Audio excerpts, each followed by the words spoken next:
Hi hello friends, welcome back to my YouTube channel. ಸ್ನೇಹಿತರೆ, ಇವತ್ತಿನ class ಬಂದು 10ನೇ ತರಗತಿ 10th standard science first chapter ನೋಡ್ತಾ ಹೋಗೋಣ. ರಾಸಾಯನಿಕ ಕ್ರಿಯೆಗಳು ಮತ್ತು ಸಮೀಕರಣಗಳು. ಸ್ನೇಹಿತರೆ, ಸೊ ಇದನ್ನು ನೋಡ್ತಾ ಹೋದರೆ MCQs ಜೊತೆಗೆ ಈ ಚಾಪ್ಟರ್ಸ್ನು ಸಹ ಕವರ್ ಮಾಡ್ತಾ ಹೋಗೋಣ. ಫಸ್ಟ್ ಕ್ವಶನ್ ಈ ರೀತಿ ಇದೆ. ಒಂದು ರಾಸಾಯನಿಕ ಕ್ರಿಯೆ ನಡೆದಿದೆ ಎಂದು ಅರ್ಥೈಸಬೇಕಾದರೆ ಅಲ್ಲಿ ಏನಾಗಿರಬೇಕು? ವಸ್ತುವಿನ ಸ್ಥಿತಿ ಬದಲಾವಣೆಯಾಗಿರಬೇಕು, ವಸ್ತುವಿನ ಬಣ್ಣದಲ್ಲಿ ಬದಲಾವಣೆಯಾಗಿರಬೇಕು, ವಸ್ತುವಿನ ತಾಪದಲ್ಲಿ ಬದಲಾವಣೆ ಆಗಿರಬೇಕು, ಈ ಮೇಲಿನ ಎಲ್ಲವೂ ಅಂತ ಕೊಟ್ಟಿದ್ದಾರೆ. ಅಂದರೆ ರಾಸಾಯನಿಕ ಕ್ರಿಯೆ ಅಂತಕ್ಕಂಥದ್ದು ಜರುಗಿದೆ ಒಂದು ವಸ್ತುವಿನ ಮೇಲೆ ಅಂತ ನೋಡ್ತಾ ಹೋದರೆ ಅಲ್ಲಿ ಬದಲಾವಣೆ ಯಾವುದರಲ್ಲೆಲ್ಲ ನಾವು ಬದಲಾವಣೆನ ಕಾಣಿಸ್ತೀವಿ ಅಂತಕ್ಕಂಥದ್ದು ಇಲ್ಲಿ ಕ್ವಶನ್ ಆಗಿರುತ್ತೆ. ಸೊ ಇದಕ್ಕೆ ಆನ್ಸರ್ ನಾನು ಹೇಳ್ಬಿಡ್ತೀನಿ. ಈ ಮೇಲಿನ ಎಲ್ಲವೂ ಅಂತಕ್ಕಂಥದ್ದಾಗಿರುತ್ತೆ. ವಸ್ತುವಿನ ಸ್ಥಿತಿ ಬದಲಾವಣೆ ಆಗಿರಬೇಕು, ವಸ್ತುವಿನ ಬಣ್ಣದಲ್ಲಿ ಬದಲಾವಣೆ ಆಗಿರಬೇಕು, ಮತ್ತು ವಸ್ತುವಿನ ತಾಪದಲ್ಲೂ ಸಹ ಬದಲಾವಣೆ ಆಗಿರಬೇಕು. ಸೊ ಆಗ ರಾಸಾಯನಿಕ ಕ್ರಿಯೆ ಜರುಗಿದೆ ಅಂತಕ್ಕಂಥ ನಾವು ಅರ್ಥ ಮಾಡ್ಕೊಳ್ಳೋದಕ್ಕೆ ಸಾಧ್ಯ ಆಗುತ್ತೆ. ಸೊ ಇದಕ್ಕೆ ಸಂಬಂಧಪಟ್ಟಂತೆ 10th ಟೆಕ್ಸ್ಟ್ ಬುಕ್ಕಲ್ಲಿ ಯಾವ ರೀತಿ ಎಕ್ಸ್ಪ್ಲನೇಷನ್ ಕೊಟ್ಟಿದ್ದಾರೆ, ಯಾವ ರೀತಿ ಅರ್ಥ ಮಾಡ್ತಿದ್ದಾರೆ ಅನ್ನೋದನ್ನ ಈ ಒಂದು ಕ್ವಶನ್ಗೆ ನೋಡ್ತಾ ಹೋಗೋಣ. ಸ್ನೇಹಿತರೆ ನೋಡಿ, ಇಲ್ಲಿ ರಾಸಾಯನಿಕ ಕ್ರಿಯೆಗಳು ಮತ್ತು ಸಮೀಕರಣಗಳನ್ನ ಕೊಟ್ಟಿದ್ದಾರೆ. ಫಸ್ಟ್ ಚಾಪ್ಟರು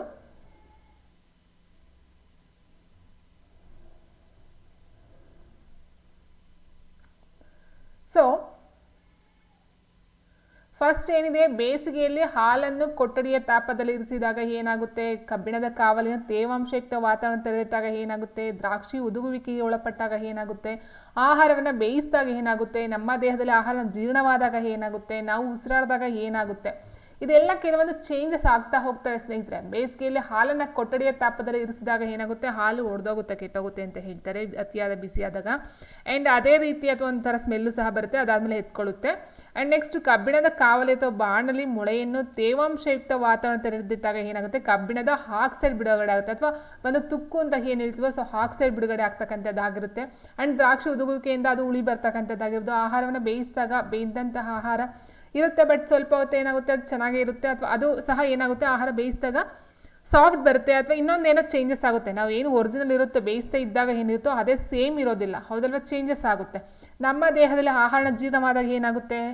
ತುಂಬ ಒಂದು ಬದಲಾವಣೆಗಳು ಸಹ ಆಗ್ತಾ ಹೋಗ್ತವೆ ಈ ಒಂದು ಬಾಡಿ ಒಳಗಡೆ, ಹೌದಲ್ವಾ? ಸೊ ನಾವು ಉಸಿರಾಡಿದಾಗ ಆಗಿರ್ಬೋದು. ಸೊ ಇದೆಲ್ಲ ಏನಂತ ಕರೀತಾರೆ? ಸೊ ಈ ಎಲ್ಲ ಸನ್ನಿವೇಶಗಳಲ್ಲಿ ಪ್ರಾರಂಭದಲ್ಲಿದ್ದಂಥ ವಸ್ತುವಿನ ಸ್ವಭಾವ ಮತ್ತು ಗುರುತು ಸ್ವಲ್ಪ ಬದಲಾವಣೆ ಆಗುತ್ತೆ. ಸೊ ಏನು ಒರಿಜಿನಾಲಿಟಿ ಇರುತ್ತೋ ಅದು ಚೇಂಜಸ್ ಆಗ್ತಾ ಹೋಗುತ್ತೆ, ಅಲ್ಲೊಂದು ಕ್ರಿಯೆ ನಡೆಯುತ್ತೆ. ಓಕೆ, ಸೊ ಇಲ್ಲಿ ಏನಾಗುತ್ತೆ? ಭೌತಿಕ ಮತ್ತು ರಾಸಾಯನಿಕ ಬದಲಾವಣೆ ಕುರಿತು ಈಗಾಗಲೇ ಕಲಿತಿದ್ದೇವೆ ಅಂತ ಕೊಟ್ಟಿದ್ದಾರೆ ಸ್ನೇಹಿತರೆ. ಭೌತಿಕ ಅಂತ ಹೇಳಿದಾಗ ಏನಾಗುತ್ತೆ ಅಂತ ಹೇಳಿದ್ರೆ, ಫಾರ್ ಎಕ್ಸಾಂಪಲ್ ಕೊಡ್ತೀನಿ ನೋಡಿ ನಿಮಗೆ. ನೀರನ್ನು ನಾವು ಐಸ್ ಮಾಡ್ಬೋದು, ಆ್ಯಂಡ್ ಅದೇ ರೀತಿ ಐಸನ್ನು ನೀರು ಮಾಡ್ಬೋದು. ಅಂದರೆ ಒರಿಜಿನಾಲಿಟಿ ಚೇಂಜಸ್ ಆದ್ರೂ ಸಹ ಚೇಂಜಸ್ ಆಗಿರ್ತಕ್ಕಂಥ ಮತ್ತೆ ಒರಿಜಿನಾಲಿಟಿಗೆ ತರಬಹುದು. ಅಂಥದ್ದೇ ನಾವು ಭೌತಿಕ ಅಂತ ಹೇಳ್ತೀವಿ, ಭೌತಿಕ ಬದಲಾವಣೆ ಅಂತ ಹೇಳ್ತೀವಿ. ರಾಸಾಯನಿಕ ಬದಲಾವಣೆ ಅಂದರೆ ಫಾರ್ ಎಕ್ಸಾಂಪಲ್ ಹಾಲನ್ನು ನಾವು ಮೊಸರು ಮಾಡ್ತೀವಿ, ಬಟ್ ಮೊಸರನ್ನು ನಾವು ಹಾಲು ಮಾಡೋದಕ್ಕೆ ಸಾಧ್ಯನಾ? ಇಲ್ಲ. ಸೊ ಇಂಥದ್ದನ್ನ ನಾವು ರಾಸಾಯನಿಕ ಬದಲಾವಣೆ ಅಂತ ಕರಿತೀವಿ. ಆ್ಯಂಡ್ ಬೆಸ್ಟ್ ಒಂದು ಸ್ವಭಾವ ಅಂತ ಹೇಳಿದೆ, ಬಟ್ ಇದು ತುಂಬ ಸ್ವಭಾವ ಬರ್ತಾ ಹೋಗ್ತವೆ ಸ್ನೇಹಿತರೆ. ಆ್ಯಂಡ್ ನೆಕ್ಸ್ಟು ನಾವು ಕೊಟ್ಟಿರ್ತಕ್ಕಂಥ ಕ್ವಶನ್ಗೆ ಆನ್ಸರ್ನ ನೋಡೋದಾದರೆ ಸ್ನೇಹಿತರೆ ನೋಡಿ, ಇಲ್ಲಿ ಕೊಟ್ಟಿದ್ದಾರೆ ರಾಸಾಯನಿಕ ಕ್ರಿಯೆಯ ಅರ್ಥ ಏನು ಎಂಬ ಒಂದು ಮಾಹಿತಿಗೆ ಉತ್ತರವನ್ನು ಇಲ್ಲಿ ಕಂಡುಕೊಳ್ತಕ್ಕಂಥದ್ದಾಗಿರುತ್ತೆ ಸ್ನೇಹಿತರೆ. ಒಂದು ಏನು ಕೊಟ್ಟಿದ್ದಾರೆ ನೋಡಿ, ಇಲ್ಲಿ ಸುಮಾರು 2 ಸೆಂಟಿಮೀಟರ್ ಉದ್ದದ ಮೆಗ್ನೀಷಿಯಂ ಪಟ್ಟಿಯನ್ನು ಮರಳು ಕಾಗದದಿಂದ ಉಜ್ಜಿ ಸ್ವಚ್ಛಗೊಳಿಸ್ಕೊಳ್ಬೇಕಂತೆ. ಆ್ಯಂಡ್ ಅದನ್ನು ಇಕ್ಕಳ ಸಹಾಯದಿಂದ, ಅಂದರೆ ಮಧ್ಯಸಾರತ್ವ ಏನು ಒಟ್ಟಿನಲ್ಲಿ ಕಾಯಿಸ್ಕೊಳ್ಬೇಕು. ಅದನ್ನು ಕಾಯಿಸ್ಕೊಂಡಾಗ ಏನಾಗುತ್ತೆ? ಕಾಯಿಸಿ ಬರ್ನರ್ ಬಳಸಿ ಅದನ್ನು ಉರಿಸಿ ಮತ್ತು ಉತ್ಪತ್ತಿಯಾದ ಬೂದಿಯನ್ನು ಚಿತ್ರ 1ರಲ್ಲಿ ಇಲ್ಲಿದೆ ನೋಡಿ, ವಾಚ್ ಗ್ಲಾಸ್ನಲ್ಲಿ ಸಂಗ್ರಹಿಸಿ ಮೆಗ್ನೀಷಿಯಂ ಪಟ್ಟಿಯನ್ನು ಉರಿಸುವಾಗ ಯಾವಾಗಲೂ ಅದು ನಿಮ್ಮ ಕಣ್ಣುಗಳಿಂದ ಎಷ್ಟು ಸಾಧ್ಯವೋ ಅಷ್ಟು ದೂರ ಇಡಿ. ಸೊ ಹಾಕಿರ್ತಕ್ಕಂಥದ್ದೇನು? ಮೆಗ್ನೀಷಿಯಂ ಪಟ್ಟಿ. ಕಾಯಿಸಾದ್ಮೇಲೆ ಅಲ್ಲಿ ಏನು ಬರುತ್ತೆ ಅಂತ ಹೇಳಿದ್ರೆ ಮೆಗ್ನೀಷಿಯಂ ಆಕ್ಸೈಡ್ ಬರುತ್ತೆ. ಓಕೆ, ಸೊ ಮೆಗ್ನೀಷಿಯಂ ಪಟ್ಟಿಯನ್ನು ಏನು ಹಾಕಿರ್ತಾರೋ ರಿಬ್ಬನ್ನು, ಸೊ ಅದನ್ನು ಕಾಯಿಸಿದಾಗ ಬರ್ತಕ್ಕಂಥದ್ದು ಮೆಗ್ನೀಷಿಯಂ ಆಕ್ಸೈಡ್ ಆಗಿ ಬದಲಾವಣೆ ಆಗುತ್ತೆ. ಅದನ್ನು ರಾಸಾಯನಿಕ ಕ್ರಿಯೆ ಅಂತ ಹೇಳ್ತಾ ಹೋಗ್ತೀವಿ. ನೋಡಿ ಇಲ್ಲಿ ಕೊಟ್ಟಿದ್ದಾರೆ, ಮೆಗ್ನೀಷಿಯಂ ಪಟ್ಟಿ ಪ್ರಕಾಶಮಾನವಾದ ಬಿಳಿಯ ಜ್ವಾಲೆಯೊಂದಿಗೆ ಉರಿದು ಬಿಳಿಯ ಪುಡಿಯಾಗಿ ಬದಲಾದದ್ದು ನೀವು ಗಮನಿಸುವಿರಿ. ಈ ಪುಡಿಯನ್ನು ನಾವು ಮೆಗ್ನೀಷಿಯಂ ಆಕ್ಸೈಡ್ ಅಂತ ಕರಿತೀವಿ. ಇದು ಮೆಗ್ನೀಷಿಯಂ ಮತ್ತು ಗಾಳಿಯಲ್ಲಿರ್ತಕ್ಕಂಥ ಆಕ್ಸಿಜನ್ ನಡುವೆ ನಡೀತಕ್ಕಂಥ ಒಂದು ಕ್ರಿಯೆಯಾಗಿರುತ್ತೆ. ಸೊ ಇಲ್ಲಿ ಏನಾಗುತ್ತೆ? ಮೆಗ್ನೀಷಿಯಂ ಆಕ್ಸೈಡ್ ಆಗಿ ಚೇಂಜಸ್ ಆಯಿತು, ಕನ್ವರ್ಟ್ ಆಯಿತು, ಅಥವಾ ಒಂದು ಕ್ರಿಯೆ ನಡೀತು. ಓಕೆ, ಆ್ಯಂಡ್ ನೆಕ್ಸ್ಟ್ ಇನ್ನೂ ಒಂದು ಕೊಟ್ಟಿದ್ದಾರೆ ನೋಡಿ, ಇಲ್ಲಿ ಸಾರರಿಕ್ತ ಸಲ್ಫರಿಕ್ ಆಮ್ಲ ಅಥವಾ ನೋಡಿ ಇಲ್ಲಿ ಹೈಡ್ರೋಕ್ಲೋರಿಕ್ ಆಮ್ಲ ಅಥವಾ ಸಲ್ಫರಿಕ್ ಆಮ್ಲವನ್ನು ಸೇರಿಸ್ತಕ್ಕಂಥದ್ದು. ಯಾವುದ್ರ ಜೊತೆಗೆ? ಸತು, PB ಲೆಡ್ ಅಂತ ಹೇಳ್ತೀವಿ, ಸತು ಅದರ ಜೊತೆಗೆ ಹಾಕಿದಾಗ ಅಲ್ಲಿ ಏನಾಗುತ್ತೆ, ಸತುವಿನ ಚೂರುಗಳ ಸುತ್ತ ಏನಾದರೂ ಬದಲಾವಣೆ ಉಂಟಾಗಿದೆಯೇ ಗಮನಿಸಿ ಅಂತ ಕೊಟ್ಟಿದ್ದಾರೆ. ಗಮನಿಸಿ ಅಂತ ಹೇಳಿದಾಗ ಇಲ್ಲಿ ಹೈಡ್ರೋಜನ್ ಅನಿಲ ಉಂಟಾಗುತ್ತೆ ಅಂತ ಕೊಟ್ಟಿದ್ದಾರೆ ನೋಡಿ. ಹೈಡ್ರೋಜನ್ ಅನಿಲ ಉಂಟಾಗ್ತಕ್ಕಂಥದ್ದು. ಸೊ ಹೀಗಾಗಿ ಸಲ್ಫರಿಕ್ ಆಮ್ಲ ಅಥವಾ ಹೈಡ್ರೋಕ್ಲೋರಿಕ್ ಆಮ್ಲವನ್ನು ಹಾಕಿದಾಗ ಆ ಒಂದು PB ಲೆಡ್ ಮತ್ತು ಈ ಒಂದು ಸಲ್ಫರಿಕ್ ಆಮ್ಲ ಜೊತೆ ಸೇರಿ ಏನಾಗುತ್ತೆ, ಇಲ್ಲಿ ಹೈಡ್ರೋಜನ್ ಅನಿಲ ಬಿಡುಗಡೆ ಆಗುತ್ತೆ. ಸೊ ಇದನ್ನು ನಾವು ರಾಸಾಯನಿಕ ಕ್ರಿಯೆ ನಡೀತು ಅಂತ ಹೇಳ್ತೀವಿ. ಸೊ ಹಾಗಿರ್ಬೇಕಾದ್ರೆ ಈ ಒಂದು ರಾಸಾಯನಿಕ ಕ್ರಿಯೆ ನಡೀತದೆ ಅಂತ ಹೇಳಿದಾಗ ಅಲ್ಲಿ ಸ್ಥಿತಿ ಬದಲಾವಣೆ ಆಗುತ್ತೆ, ಬಣ್ಣದಲ್ಲಿ ಬದಲಾವಣೆ ಆಗುತ್ತೆ, ಅನಿಲ ಬಿಡುಗಡೆ ಆಗ್ತಕ್ಕಂಥದ್ದಾಗಿರುತ್ತೆ, ತಾಪದಲ್ಲಿ ಬದಲಾವಣೆ ಆಗುತ್ತೆ. ಈ ಇಷ್ಟು 4 ಪಾಯಿಂಟ್ಸ್ಗಳು ಸಹ ಈ ಒಂದು ರಾಸಾಯನಿಕ ಕ್ರಿಯೆ ಒಂದು ಸ್ಥಿತಿ ಬದಲಾವಣೆ ಆಗ್ತಕ್ಕಂಥದ್ದಾಗಿರುತ್ತೆ, ಚೇಂಜಸ್ ಆಗ್ತಕ್ಕಂಥದ್ದು ಅಥವಾ ಕ್ರಿಯೆ ನಡೆದಿದೆ ಅಂತ ನಾವು ತಿಳ್ಕೊಳ್ಬೇಕಾಗುತ್ತೆ. ಕೇಳ್ಬೋದು, ಅಲ್ಲಿ 3 ಕೇಳ್ಬೋದು, 4 ಕೇಳ್ಬೋದು, 2 ಕೇಳ್ಬೋದು. ಸೊ ಎಕ್ಸಾಮ್ಸಲ್ಲಿ ಎಷ್ಟಾದ್ರು ಕೇಳ್ಬೋದು. ಬಟ್ ಒಂದು ರಾಸಾಯನಿಕ ಕ್ರಿಯೆ ನಡೆದಿದೆ ಅಂದರೆ ಅಲ್ಲಿ ಸ್ಥಿತಿ ಬದಲಾವಣೆ ಆಗುತ್ತೆ, ಬಣ್ಣದಲ್ಲಿ ಬದಲಾವಣೆ ಆಗುತ್ತೆ, ಅನಿಲದ ಬಿಡುಗಡೆ ಆಗುತ್ತೆ, ತಾಪದಲ್ಲಿ ಬದಲಾವಣೆ ಆಗುತ್ತೆ. ಓಕೆ, ಸೊ ಇದನ್ನು ರಾಸಾಯನಿಕ ಒಂದು ಸಮೀಕರಣವನ್ನು ಯಾವ ರೀತಿ ಬರೆಯೋದು ಅಂತ ನೋಡ್ತಾ ಹೋದ ಸ್ನೇಹಿತರೆ, ನೋಡಿ ಇಲ್ಲಿದೆ. ಮೆಗ್ನೀಷಿಯಮನ್ನು ಆಕ್ಸಿಜನ್ ಜೊತೆ ಕ್ರಿಯೆ ನಡೆಸಿದಾಗ ಆಗ್ತಕ್ಕಂಥದ್ದು ಮೆಗ್ನೀಷಿಯಂ ಆಕ್ಸೈಡು, ಹೌದಲ್ವಾ. ಸೊ ಮೆಗ್ನೀಷಿಯಂ ಹಾಕೋದ್ರಲ್ಲಿ ಅದ್ರ ಜೊತೆಗೆ ಆಕ್ಸಿಜನ್ ರಿಯಾಕ್ಟ್ ಆಯಿತು, ಮೆಗ್ನೀಷಿಯಂ ಆಕ್ಸೈಡ್ ಉತ್ಪತ್ತಿ ಆಯಿತು.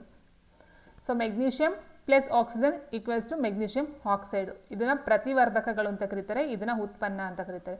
ಬಂದಂತಹ ರಿಸಲ್ಟ್ ಏನಿದೆಯೋ ಅದು ಉತ್ಪನ್ನ. ನಾವು ಹಾಕಿರ್ತಕ್ಕಂಥ ಏನು ಇಂಗ್ರೀಡಿಯೆಂಟ್ಸ್ ಅಥವಾ ಏನೋ ಒಂದು ಇದಾಗಿರುತ್ತೋ ಅಲ್ಲ ರಾಸಾಯನಿಕ ಕ್ರಿಯೆ ನಡೆದಿರುತ್ತೋ, ಸೊ ಅದನ್ನು ನಾವು ಪ್ರತಿವರ್ಧಕಗಳು ಅಂತ ಕರಿತಾ ಹೋಗ್ತೀವಿ. ಸೊ ಅದಕ್ಕೂ ಸಂಬಂಧಪಟ್ಟಂತೆ ಇಲ್ಲಿ ಕೊಟ್ಟಿದೆ ನೋಡಿ. ಪ್ರತಿವರ್ಧಕಗಳು ಉತ್ಪನ್ನಗಳಾಗಿ ಪರಿವರ್ತನೆಯಾಗುವುದನ್ನು ಪದ ಸಮೀಕರಣವು ಅವುಗಳ ನಡುವೆ ಬರೆದ ಬಾಣದ ಗುರುತಿನ ಮೂಲಕ ತೋರಿಸುತ್ತದೆ. ಬಾಣದ ಗುರುತು ಇದಾಗಿರುತ್ತೆ.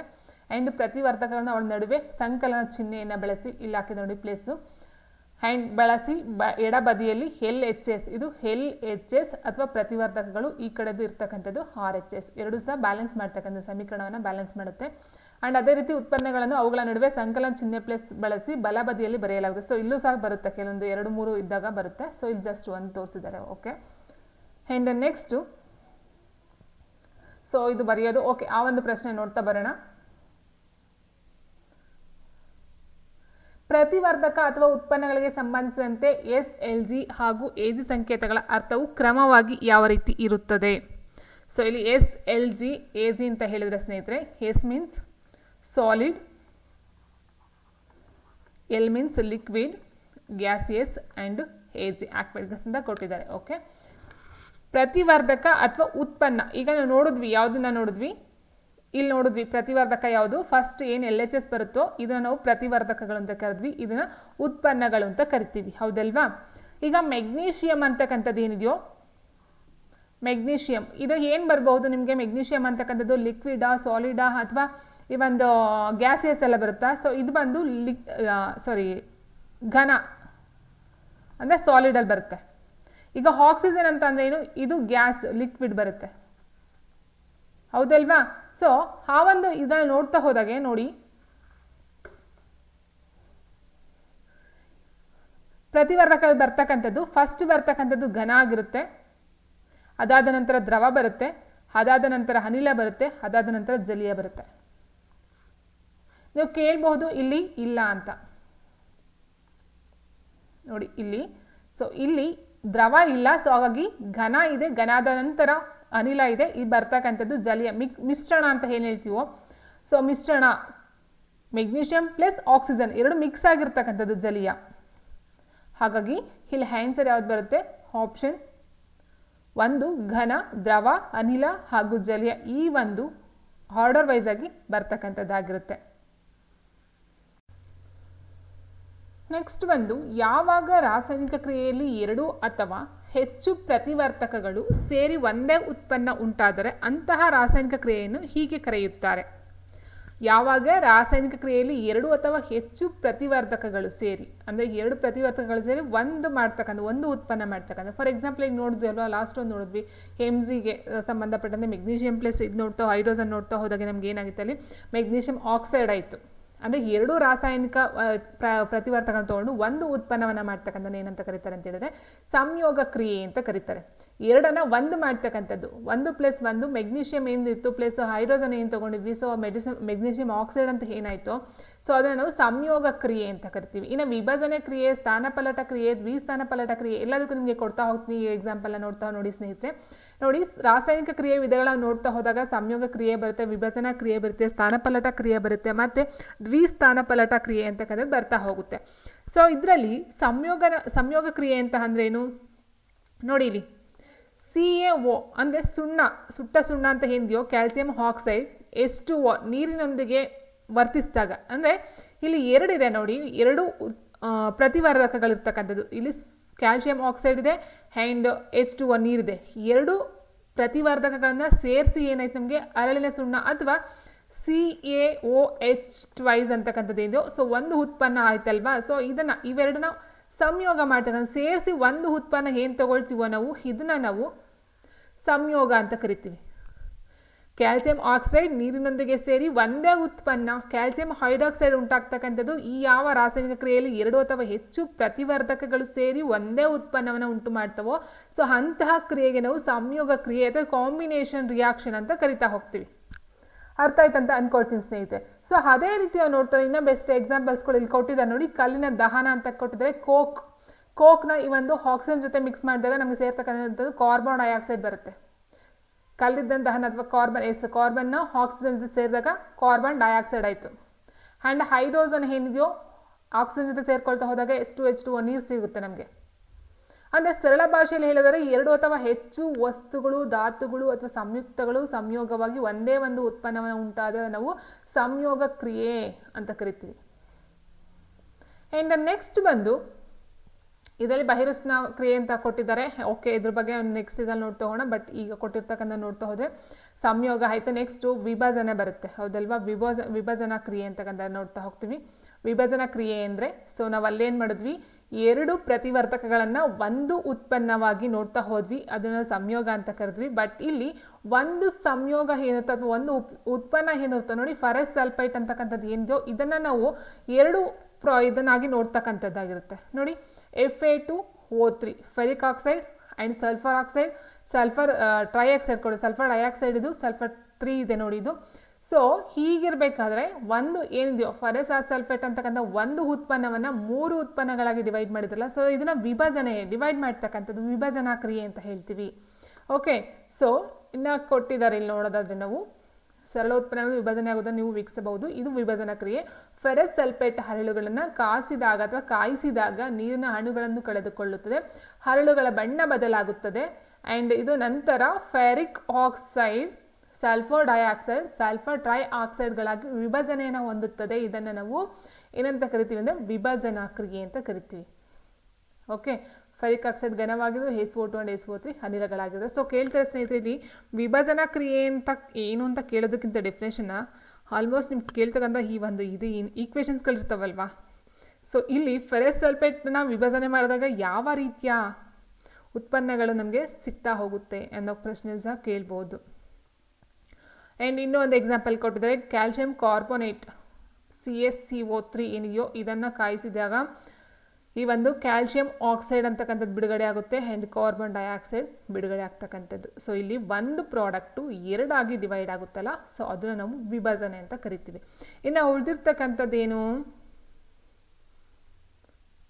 ಸ್ಥಾನಪಲ್ಲಟ, ಹೌದಲ್ವಾ. ಸ್ಥಾನಪಲ್ಲಟ ಅಂದರೆ ಏನು ಅದನ್ನು ಹೇಳ್ಬಿಡೋಣ. ಸ್ಥಾನಪಲ್ಲಟ ಕ್ರಿಯೆ ಅಂತ ಅಂದರೆ ನೋಡಿ, ಒಂದು ಎಕ್ಸಾಂಪಲ್ ಇದೆ. Fe ಅಂದರೆ ಇದು ಐರನ್, ಕಬ್ಬಿಣ ಆಗಿರುತ್ತೆ ಐರನ್ನು. ಆ್ಯಂಡ್ ಇದು ಬಂದು CuSO4 ತಾಮ್ರದ ಸಲ್ಫೇಟ್, ಕ್ಯುಪ್ರಸ್ ಸಲ್ಫೇಟ್ ಬರುತ್ತೆ. ಇಲ್ಲೇನಾಯಿತು, Fe ಅಂತಕ್ಕಂಥದ್ರ ಜೊತೆಗೆ ಸಲ್ಫೇಟ್ ಮಿಕ್ಸ್ ಆಯಿತು, FeSO4 Cu ಸಪ್ರೇಟ್ ಬಂತು. ಅಂದರೆ ಇಲ್ಲಿ ಮೇಯ್ನ್ ಆಗಿರ್ತಕ್ಕಂಥದ್ದು Fe ಆ್ಯಂಡ್ Cu, ಹೌದಲ್ವಾ. ಸೊ ಫೆರಸ್ ಏನಿದೆಯೋ ಕಬ್ಬಿಣ ಮತ್ತು ಈ ಒಂದು ಕ್ಯುಪ್ರಸ್ ತಾಮ್ರ ಅಂತ ಏನಿದೆಯೋ, ಸೊ ಎರಡರಲ್ಲಿ ಏನಾಗುತ್ತೆ, Fe ಜೊತೆಗೆ ಈ ಒಂದು ಸಲ್ಫೇಟ್ ಸೇರಿಕೊಳ್ಳುತ್ತೆ, ಅಂದರೆ ಸ್ಥಾನವನ್ನು ಪಲ್ಲಟ ಮಾಡುತ್ತೆ. Cu ಜೊತೆ ಇರ್ತಕ್ಕಂಥದ್ದು SO4 Fe ಜೊತೆಗೆ ಸೇರ್ಕೊಳ್ತೀವಿ ನೋಡಿ. ಅದರ ಒಂದು ಸ್ಥಾನವನ್ನು ಚೇಂಜ್ ಮಾಡುತ್ತೆ. ಸೊ ಅಂಥದ್ದನ್ನ ನಾವು ಸ್ಥಾನಪಲ್ಲಟ ಅಂತ ಹೇಳ್ತೀವಿ. ಓಕೆ, ನೆಕ್ಸ್ಟು ಇನ್ನೂ ಒಂದು ಎಕ್ಸಾಂಪಲ್ ಇದೆ ನೋಡಿ. ಇಲ್ಲಿ ZN ಜಿಂಕ್ ಇದೆ ಆ್ಯಂಡ್ CuSO4 ಇಲ್ಲೂ ಅಷ್ಟೇ ZNಗೆ SO4 ಸ್ಥಾನಪಲ್ಲಟ ತಗೊಳ್ತು. CU ಜೊತೆಗೆ ಇರ್ತಕ್ಕಂಥ ಒಂದು ಸ್ಥಾನನ ಕಟ್ ಮಾಡಿಬಿಟ್ಟು ಏನು ಮಾಡುತ್ತೆ, ZN ಜೊತೆಗೆ ತಗೊಳುತ್ತೆ. ಸೊ ಇದನ್ನು ಸ್ಥಾನಪಲ್ಲಟ ಅಥವಾ ಡಿಸ್ಪ್ಲೇಸ್ಮೆಂಟ್ ರಿಯಾಕ್ಷನ್ ಅಂತ ಕೊಟ್ಟಿದ್ದಾರೆ ನೋಡಿ. ಇದು ಅಷ್ಟೇ PB ಲೆಡ್ ಇದೆ, ಲೆಡ್ಡು ಅಷ್ಟೇ Cl2 ಅಂತಕ್ಕಂಥ PB ಜೊತೆಗೆ ಸೇರಿಕೊಳ್ಳುತ್ತೆ. ಇಲ್ಲೂ ಸಹ ಸ್ಥಾನಪಲ್ಲಟ ಆಗುತ್ತೆ. ಓಕೆ, ಸೊ ಸತು ಮತ್ತು ಸೀಸೆಗಳ ತಾಮ್ರಕ್ಕಿಂತ ಹೆಚ್ಚು ಕ್ರಿಯಾಪಟ್ಟು ಧಾತುಗಳಾಗಿರುತ್ತೆ. ಸತು ಮತ್ತು ಸೀಸೆಗಳು ತಾಮ್ರಕ್ಕಿಂತ ಹೆಚ್ಚು ಕ್ರಿಯಾಪಟ್ಟು ಧಾತುಗಳು. ಅವು ತಾಮ್ರವನ್ನು ಅದರ ಸಂಯುಕ್ತಗಳಿಂದ ಸ್ಥಾನಪಲ್ಲಟಗೊಳಿಸುತ್ತವೆ. ಆ್ಯಂಡ್ ನೆಕ್ಸ್ಟ್ ದ್ವಿಸ್ಥಾನಪಲ್ಲಟ ಅಂದರೆ ಏನು? ಸೊ ಇಲ್ಲಿ ಸಿಂಗಲ್ ನೋಡಿದ್ವಿ. ಏನಿದು PB ಜೊತೆಗೆ Cl ಸೇರಿಕೊಂಡು ಜಸ್ಟ್ ಒಂದು ಮಾತ್ರ ಆಯಿತು. ಇಲ್ಲೇನಾಗುತ್ತೆ, ಎರಡೆರಡು ಸ್ಥಾನಪಲ್ಲಟ ಆಗುತ್ತೆ ನೋಡಿ. ಇಲ್ಲಿ sodium sulphate Na2SO4 sodium sulphate ಇದೆ ಆ್ಯಂಡ್ BaCl2 ಬೇರಿಯಂ ಕ್ಲೋರೈಡ್ ಇದೆ. ಸೊ ಇಲ್ಲೇನಾಗುತ್ತೆ, Na2 ಇದೆಯಲ್ವಾ, ಸೊ ಇದಕ್ಕೆ Cl ಸೇರಿಕೊಳ್ಳುತ್ತೆ, Na2ಗೆ Cl ಸೇರಿಕೊಳ್ಳುತ್ತೆ, Baಗೆ SO4 ಸೇರಿಕೊಳ್ಳುತ್ತೆ, ಸಲ್ಫೇಟ್ ಸೇರಿಕೊಳ್ಳುತ್ತೆ, BaSO4 2NaCl.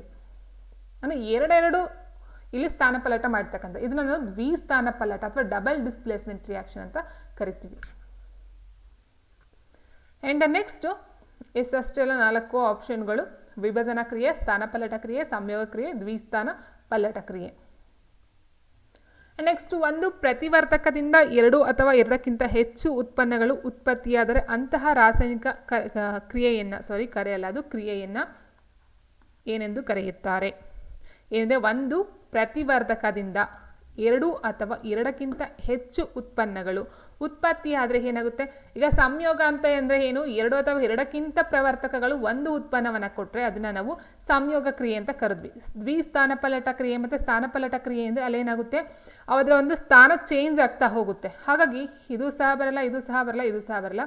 ಒಂದು ಪ್ರತಿವರ್ಧಕ ಏನಾಗುತ್ತೆ, 2 ಪ್ರತಿವರ್ಧಕ ಆಗ್ತಕ್ಕಂಥದ್ದು. ಸೊ ವಿಭಜನೆ ನಾವು ಆಲ್ರೆಡಿ ನೋಡಿದ್ವಿ ಅಲ್ವಾ, ವಿಭಜನೆ ನೋಡಿ ಇಲ್ಲಿದೆ. ವಿಭಜನೆ ಇಲ್ಲಿ ನೋಡಿ, 2AgCl ಇರ್ತಕ್ಕಂಥದ್ದು 2Ag ಒಂದಾಯಿತು. ಅದಾದ ನಂತರ 2 ಉತ್ಪನ್ನಗಳು, ಒಂದು ಪ್ರತಿವರ್ಧಕ 2 ಉತ್ಪನ್ನಗಳನ್ನು ಕೊಡ್ತಕ್ಕಂಥದ್ದು 2AgBr ಅಂತಕ್ಕಂಥದ್ದು ಇದೆ. ಸೊ ಇಲ್ಲೂ ಅಷ್ಟೇ Ag ಆಯಿತು ಆ್ಯಂಡ್ Br ಸಪ್ರೇಟ್ ಆಯಿತು. ಸೊ ಈ ರೀತಿ Ag ಬಂದು ಬೆಳ್ಳಿಯ ಒಂದು ರಾಸಾಯನಿಕ ಸಂಕೇತ, Au ಬಂದು ಚಿನ್ನದ ಒಂದು ರಾಸಾಯನಿಕ ಸಂಕೇತ. ಸೊ ಇವೆಲ್ಲ ಕೇಳ್ತಾರೆ ಎಕ್ಸಾಮ್ಸ್ಗಳಲ್ಲಿ. ಯಾವುದ್ರಲ್ಲಿ ಕೇಳ್ತಾರೆ ಅನ್ನೋದು ಅಷ್ಟು ಕನ್ಫರ್ಮ್ ಆಗಿ ನಾವು ಹೇಳೋಕ್ಕಾಗಲ್ಲ, ಎಲ್ಲನೂ ನೀಟಾಗಿ ನೋಡ್ಕೊಳ್ಬೇಕಾಗುತ್ತೆ. ಸೊ ಹಾಗಾಗಿ ಆನ್ಸರ್ ಆಪ್ಷನ್ ಡಿ, ಒಂದು ಪ್ರತಿವರ್ತಕದಿಂದ 2 ಉತ್ಪನ್ನಗಳು ಅಲ್ಲಿ ಡಿವೈಡ್ ಸಿಗ್ತಾ ಹೋಗ್ತವೆ. ಆ್ಯಂಡ್ ನೆಕ್ಸ್ಟ್ ಈ ರಾಸಾಯನಿಕ ಸಮೀಕರಣವನ್ನು ಪೂರ್ಣಗೊಳಿಸಿ ಅಂತ ಕೊಟ್ಟಿದ್ದಾರೆ. CaCO3 ಓಕೆ, CaCO3 ಇದನ್ನು ನೀವು ಈಕ್ವೇಷನ್ ಬ್ಯಾಲೆನ್ಸ್ ಮಾಡೋದು ಸಹ ಕಲ್ತಿರ್ಬೇಕಾಗುತ್ತೆ ಸ್ನೇಹಿತರೆ. ಸೊ ಇದಕ್ಕೆ ನೋಡ್ತಾ ಹೋದರೆ ಇಲ್ಲಿ ಸಿ ಅಂತಕ್ಕಂಥದ್ದು ಎಷ್ಟಿದೆ? ಸಿ ಅಂತಕ್ಕಂಥದ್ದು 2 ಇದೆ, ಎ ಅಂತಕ್ಕಂಥದ್ದು 1 ಇದೆ, ಓ ಅಂತಕ್ಕಂಥದ್ದು 3 ಇದೆ, ಹೌದಲ್ವಾ? CaCO3 ಸೇಮ್ ಇದೆ, ಸೊ ಇದಿಲ್ಲ. CO2ನಲ್ಲಿ C 1 ಇದೆ, O2 ಓ ಅಂತಕ್ಕಂಥದ್ದು 2 ಇದೆ, ಸೊ ಇದು ಇಲ್ಲ. ಆ್ಯಂಡ್ ನೆಕ್ಸ್ಟ್ ಇಲ್ಲ ನೋಡ್ತಾ ಹೋದರೆ ನೋಡಿ, ಸಿ ಅಂತಕ್ಕಂಥದ್ದು 2 ಇದೆ, ಓಕೆ, ಎ ಅಂತಕ್ಕಂಥದ್ದು 1 ಇದೆ, ಅದು ಓಕೆ, ಬಟ್ O3 ಅಂತ ಕೊಟ್ಟಿದ್ದಾರೆ, ಓಕೆ, ಈಕ್ವೇಷನ್ ಬ್ಯಾಲೆನ್ಸ್ ಆಗ್ತಕ್ಕಂಥದ್ದು ಆಗಿದೆ. ಆ್ಯಂಡ್ ನೆಕ್ಸ್ಟ್ ಇಲ್ಲೇನಿದೆ, ಸಿ 2 ಇದೆ, ಇದರಲ್ಲಿ ಸಿ 2 ಇದೆ, ಎ 1 ಇದೆ, ಓ 3 ಇದೆ. ಸೊ ಈಗಿರಬೇಕಾದ್ರೆ ಇವೆರಡರಲ್ಲಿ ನಮಗೆ ಆನ್ಸರ್ ಇರ್ತಕ್ಕಂಥದ್ದು, ಹೌದಲ್ವಾ? CaCO3 ಈ ಒಂದು ಸಮೀಕರಣವನ್ನು ಪೂರ್ಣಗೊಳಿಸಿದಾಗ ನಮಗೆ ಸಿಗ್ತಕ್ಕಂಥ ಒಂದು ಈಕ್ವೇಷನ್ ಅಂತ ಹೇಳಿದ್ರೆ ಅದು ಬಂದು CaO plus CO2 carbon dioxide ಬರುತ್ತೆ. Okay, option C CaO plus CO2 ನೋಡಿದ್ವಿ ಅಲ್ವಾ? ಸೊ ವಿಭಜನಾ ಕ್ರಿಯೆಲ್ಲ ನೋಡ್ತಾ ಹೋದ್ವಿ ನೋಡಿ. CaCO3 ಏನಿದೆಯೋ ಇಲ್ಲಿ ಬರ್ತಕ್ಕಂಥದ್ದು ಈ ಒಂದು ಕ್ಯಾಲ್ಸಿಯಂ ಕಾರ್ಬೋನೇಟ್ ಅಂತ ಹೇಳ್ತೀವಿ, CaCO3. ಇದನ್ನು ಕಾಯಿಸಿದಾಗ ನಮಗೆ ಸಿಗ್ತಕ್ಕಂಥದ್ದು ಏನಾಗುತ್ತೆ, ಕ್ಯಾಲ್ಸಿಯಂ ಆಕ್ಸೈಡ್ ಆಗಿರುತ್ತೆ. ಇದು calcium oxide plus carbon dioxide 2 ಇದೆ, ಇದು ಕಾರ್ಬನ್ ಡೈಆಕ್ಸೈಡ್ ಆಗುತ್ತೆ. ಸೊ ಇದನ್ನ ಕೇಳಬಹುದು, ಯಾವ ರೀತಿ ಕೇಳ್ಬೋದು, ಈಕ್ವೇಷನ್ಸ್ ಆರು ಕೇಳಬಹುದು, ಅಥವಾ ಕ್ಯಾಲ್ಸಿಯಂ ಕಾರ್ಬನೇಟನ್ನು ಕಾಯಿಸಿದಾಗ ನಮಗೆ ಸಿಗ್ತಕ್ಕಂಥ ಒಂದು ಅನಿಲ ಯಾವುದು ಅಥವಾ ಇದ್ಯಾವುದು ಅಂತ ಕೇಳ್ತಾರೆ. ಸೊ CaO ಅಂತ ಹೇಳಿದ್ರೆ ಕ್ಯಾಲ್ಸಿಯಂ ಆಕ್ಸೈಡ್ ಸಿಗುತ್ತೆ, ಅದರ ಜೊತೆಗೆ ಕಾರ್ಬನ್ ಡೈಆಕ್ಸೈಡ್ ಆಗಿ ಡಿವೈಡ್ ಆಗ್ತಕ್ಕಂಥದ್ದು ಆಗಿರುತ್ತೆ ಸ್ನೇಹಿತರೆ. ಆ್ಯಂಡ್ ನೆಕ್ಸ್ಟು ಯಾವ ರಾಸಾಯನಿಕ ಕ್ರಿಯೆಯಲ್ಲಿ ಉಷ್ಣವು ಹೀರಲ್ಪಡುತ್ತದೆಯೋ ಅಂತಹ ರಾಸಾಯನಿಕ ಕ್ರಿಯೆಯನ್ನು ಹೀಗೆನ್ನುವರು. ಬಹಿರುಷ್ಣಕ ಕ್ರಿಯೆ, ಅಂತರುಷ್ಣಕ ಕ್ರಿಯೆ, ಮೇಲಿನ ಎಲ್ಲವೂ ಸರಿ, ಮೇಲಿನ ಎಲ್ಲವೂ ತಪ್ಪು. ಯಾವ ರಾಸಾಯನಿಕ ಕ್ರಿಯೆಯಲ್ಲಿ ಉಷ್ಣವು ಹೀರಲ್ಪಡ್ತದೋ ಅಂತಹ ರಾಸಾಯನಿಕ ಕ್ರಿಯೆ ನಾವು ಅಂತರುಷ್ಣ ಕ್ರಿಯೆ, ಹೀರ್ಕೊಳ್ತಕ್ಕಂಥದ್ದು, ಒಳಗಡೆ ತಗೊಳ್ತಕ್ಕಂಥದ್ದು. ಓಕೆ, ಇಲ್ಲಿದೆ ನೋಡಿ, ವಿಭಜನಾ ಕ್ರಿಯೆಗಳಲ್ಲಿ ಪ್ರತಿವರ್ಧಕಗಳನ್ನು ಒಡೆಯಲು, ಅಂದರೆ ಈ ಒಂದು ಪ್ರತಿವರ್ಧಕಗಳೇನಿದೆಯೋ ಇದನ್ನು ನಾವು ಡಿವೈಡ್ ಮಾಡಬೇಕು, ಹೊಡಿಬೇಕು ಅಂತ ಹೇಳಿದ್ರೆ ಅಲ್ಲಿ ಏನು ಬೇಕು, ಸೂರ್ಯನ ಬೆಳಕಾಗಿರ್ಬೋದು ಅಥವಾ ಅದನ್ನು ಕಾಯಿಸಿದಾಗ ಹೀಟ್ ಬರುತ್ತಲ್ವ, ಸೊ ಕಾಯಿಸಿ ಮಾಡ್ತಕ್ಕಂಥ ಹೀಟ್ ಆಗಿರ್ಬೋದು, ಉಷ್ಣ, ಬೆಳಕಾಗಿರ್ಬೋದು ಅಥವಾ ವಿದ್ಯುತ್ ಶಕ್ತಿ, ಹೀಗೆ ಯಾವುದಾದ್ರೂ ಒಂದು ಶಕ್ತಿಯ ಒಂದು ರೂಪವನ್ನು ಬಳಸ್ಕೊಂಡು ಆ ಒಂದು ಇರ್ತಕ್ಕಂಥ ಪ್ರತಿವರ್ಧಕಗಳು ಉತ್ಪನ್ನಗಳಾಗಿ ಡಿವೈಡ್ ಆಗ್ತಕ್ಕಂಥದ್ದಾಗಿರುತ್ತಲ್ವ. ಸೊ ಅಂಥದ್ದನ್ನ ನಾವು ಅಂತರುಷ್ಣಕ ಕ್ರಿಯೆಗಳು ಅಂತ ಕರಿತೀವಿ. ಇಟ್ ಮೀನ್ಸ್ ಈ ಒಂದು ಇರ್ತಕ್ಕಂಥ ಪ್ರತಿವರ್ಧಕಗಳನ್ನ ಡಿವೈಡ್ ಮಾಡಬೇಕು, ಭಾಗ ಮಾಡಬೇಕು ಅಥವಾ ವಿಭಜನೆ ಮಾಡಬೇಕು ಅಂದರೆ ಅಲ್ಲಿ ಬೇರೆ ಒಂದು ಶಕ್ತಿಯ ಒಂದು ರೂಪ ಬೇಕಾಗಿರುತ್ತೆ. ಅದು ಉಷ್ಣ ಆಗಿರ್ಬೋದು, ಬೆಳಕಾಗಿರ್ಬೋದು ಅಥವಾ ವಿದ್ಯುತ್ ಶಕ್ತಿ ಆಗಿರ್ಬೋದು. ಸೊ ಅಂಥದ್ದನ್ನ ಬಳಸ್ಕೊಂಡು ಅಲ್ಲಿ ವಿಭಜನೆಯನ್ನು ಹೊಂದತಕ್ಕಂಥ ಒಂದು ಕ್ರಿಯೆಗೆ ನಾವೇನಂತ ಕರಿತೀವಿ, ಅಂತರುಷ್ಣ ಕ್ರಿಯೆ ಅಂತ ಕರಿತೀವಿ. ಓಕೆ, ಹಾಗೆ ಬಹಿರುಷ್ಣ ಕ್ರಿಯೆ ಅಂತ ಅಂದ್ರೇನು, ಈ ಒಂದು ಇರ್ತಕ್ಕಂಥ ಏನು ಪ್ರತಿವರ್ಧಕಗಳು ಇದು ಡಿವೈಡ್ ಆದಾಗ ಅಲ್ಲಿ ಉಷ್ಣ ಅಥವಾ ಈ ಒಂದು ಬೆಳಕು ಅಂತಕ್ಕಂಥ ಏನಿದೆಯೋ ಅದನ್ನು ಅದೇ ಬಿಟ್ಕೊಡುತ್ತೆ. ನೋಡಿ ಇಲ್ಲಿದೆ ನೋಡಿ, ಈ ಒಂದು ಬಹಿರುಷ್ಣಕ್ಕೆ ಒಂದು ಎಕ್ಸಾಂಪಲ್ ಅಂತ ಹೇಳಿದೆ ಸ್ನೇಹಿತರೆ. ನೋಡಿ, ಜೀವಂತವಾಗಲು ನಮಗೆ ಶಕ್ತಿಯ ಅಗತ್ಯವಿದೆ ಎನ್ನುವುದು ನಮ್ಮೆಲ್ಲರಿಗೂ ಗೊತ್ತಿದೆ. ಓಕೆ, ಈ ಶಕ್ತಿಯನ್ನು ನಾವು ಸೇವಿಸುವ ಆಹಾರದಿಂದ ಪಡ್ಕೊಳ್ತೀವಿ. ಓಕೆ, ಜೀರ್ಣಕ್ರಿಯೆಯಲ್ಲಿ ಆಹಾರವು ಸರಳ ವಸ್ತುಗಳಾಗಿ ವಿಭಜನೆ ಹೊಂದುತ್ತದೆ. ಉದಾಹರಣೆಗೆ ಅಕ್ಕಿ, ಆಲೂಗಡ್ಡೆ ಮತ್ತು ಬ್ರೆಡ್ಗಳು ಕಾರ್ಬೋಹೈಡ್ರೇಟ್ಗಳನ್ನ ಒಳಗೊಂಡಿರ್ತದೆ. ಈ ಕಾರ್ಬೋಹೈಡ್ರೇಟ್ಗಳು ವಿಭಜಿಸಲ್ಪಟ್ಟು ಗ್ಲೂಕೋಸ್ ಆಗಿ ಬಾಡಿಯಲ್ಲಿ ಕನ್ವರ್ಟ್ ಆಗ್ತಾ ಹೋಗುತ್ತೆ. ಆ್ಯಂಡ್ ಗ್ಲೂಕೋಸ್ ನಮ್ಮ ದೇಹದ ಜೀವಕೋಶಗಳಲ್ಲಿ ಆಕ್ಸಿಜನ್ನೊಂದಿಗೆ ಸಂಯೋಗ ಆಗ್ತಕ್ಕಂಥದ್ದಾಗಿರುತ್ತೆ ಮತ್ತು ನಮ್ಮ ಶಕ್ತಿಯನ್ನು ಒದಗಿಸುತ್ತದೆ. ಅಂದರೆ ಇಲ್ಲಿ ಏನಾಗುತ್ತೆ, ಈ ಒಂದು ಗ್ಲೂಕೋಸ್ ಅಂತಕ್ಕಂಥದ್ದು ಬಾಡಿಗೆ ಹೋದಾಗ O2 ಆಕ್ಸಿಜನ್ ಜೊತೆ ಸೇರಿಕೊಂಡಾಗ ಏನಾಗುತ್ತೆ, ಇಲ್ಲಿ CO2 carbon dioxide plus 2H2O ನೀರು ಬಿಡುಗಡೆಯಾಗೋದ್ರ ಜೊತೆಗೆ ಈ ಒಂದು ಶಕ್ತಿ ಸಹ ಬಿಡುಗಡೆ ಆಗುತ್ತೆ. ಹೌದಲ್ವಾ? ಸೊ ಇಲ್ಲಿ ಇಮಿಡಿಯೇಟ್ ಆಗಿ ಯಾವುದೇ ಒಂದು ಶಕ್ತಿ ಇಲ್ಲ, ಸೂರ್ಯನ ಬೆಳಕಾಗಿರಬಹುದು ಅಥವಾ ಯಾವುದೋ ಈ ಒಂದು ಉಷ್ಣ ಆಗಿರಬಹುದು. ಸೊ ಈ ಥರ ಒಂದು ಶಕ್ತಿಯನ್ನು ಬಳಸ್ಕೊಳ್ದೇ ನಮ್ಮ ಒಂದು ಬಾಡಿಯಿಂದ ಏನಾಗುತ್ತೆ, ಶಕ್ತಿ ಹೊರಗಡೆ ಬರುತ್ತೆ. ಸೊ ಅದನ್ನು ನಾವೇನಂತ ಕರಿತೀವಿ, ಬಹಿರುಷ್ಣ ಕ್ರಿಯೆ ಅಂತ ಕರಿತೀವಿ. ಇನ್ನು ಬೆಸ್ಟ್ ಎಕ್ಸಾಂಪಲ್ ಕೊಡೋದು ನೋಡಿ, ಸಸ್ಯಜನ್ಯ ದ್ರವ್ಯಗಳ ವಿಘಟನೆಯಿಂದ ಕಾಂಪೋಸ್ಟ್ ಉಂಟಾಗುವುದು. ಅದು ಒಂದು ಕಾಂಪೋಸ್ಟ್ ಅಂದರೆ ಅದು ಒಂದು ಶಕ್ತಿನೇ ಸರ್, ಹೌದಲ್ವಾ? ಸೊ ಇದಕ್ಕೆ ಗಿಡಗಳಿಗೆ ಆಗಿರಬಹುದು. ಸೊ ಅಂಥನ್ನು ಬಹಿರುಷ್ಣ ಕ್ರಿಯೆ ಅಂದರೆ ಇರ್ತಕ್ಕಂಥ ಪ್ರತಿ ಉತ್ಪನ್ನಗಳಿಗೆ ಅದರಿಂದನೇ ತಗೊಳ್ತಕ್ಕಂಥದ್ದು ಅಂತರುಷ್ಣ, ಇದರಿಂದ ಬೇರೆದಕ್ಕೆ ಬಿಟ್ಕೊಡ್ತಕ್ಕಂಥದ್ದು ಬಹಿರುಷ್ಣ ಕ್ರಿಯೆ. ಓಕೆ, ಆ್ಯಂಡ್ ಇಲ್ಲಿ ಕೊಟ್ಟಿದ್ದ ನೋಡಿ, ಈ ಕ್ರಿಯೆ ವಿಧಾನ ಗುರುತಿಸಿ ಅಲ್ಲಿ ಏಕ ಉತ್ಪನ್ನ ಉಂಟಾಗುವುದರ ಜೊತೆಗೆ ಉಷ್ಣವೂ ಸಹ ಬಿಡುಗಡೆಯಾಗುತ್ತದೆ. ಉಷ್ಣ ಬಿಡುಗಡೆ ಆಗ್ತಕ್ಕಂಥದ್ದು, ಶಕ್ತಿ ಬಿಡುಗಡೆ ಆಗ್ತಕ್ಕಂಥದ್ದು. ಬಿಡುಗಡೆ ಮಾಡಿದ್ರೆ ಅದು ಬಹಿರುಷ್ಣಕ, ಅದೇ ಹೀರ್ಕೊಂಡ್ರೆ ಅದು ಅಂತರುಷ್ಣಕ ಕ್ರಿಯೆ. ಆ್ಯಂಡ್ ನೆಕ್ಸ್ಟ್ ಕ್ವೆಶನ್, ಯಾವ ರಾಸಾಯನಿಕ ಕ್ರಿಯೆಯಲ್ಲಿ ಉಷ್ಣವು ವಾತಾವರಣಕ್ಕೆ ಬಿಡುಗಡೆಯಾದರೆ ಅಂತಹ ರಾಸಾಯನಿಕ ಕ್ರಿಯೆಯನ್ನು ಹೀಗೆನ್ನುವರು? ಯಾವ ರಾಸಾಯನಿಕ ಕ್ರಿಯೆಯಲ್ಲಿ ಉಷ್ಣವು ವಾತಾವರಣಕ್ಕೆ ಬಿಡುಗಡೆಯಾದರೆ ಅಂತಹ ರಾಸಾಯನಿಕ ಕ್ರಿಯೆಯನ್ನು ಹೀಗೆಂದು ಕರೆಯುವರು? ಸೊ ನಾವೀಗ ಆಲ್ರೆಡಿ ನೋಡಿದ ಹಾಗೆ, ಈಗ ತಾನೇ ನೋಡಿದ್ವಿ ನಾವು, ಶಕ್ತಿ ಆಗಿರ್ಬೋದು, ಉಷ್ಣ ಆಗಿರ್ಬೋದು, ಈ ಒಂದು ಉತ್ಪನ್ನಗಳಿಂದ ಅಥವಾ ಪ್ರತಿವರ್ಧಕಗಳಿಂದ ವಾತಾವರಣಕ್ಕೆ ಬಿಡುಗಡೆ ಆದರೆ ಅದನ್ನು ನಾವು ಬಹಿರುಷ್ಣಕ ಕ್ರಿಯೆ ಅಂತ ಕರಿತೀವಿ.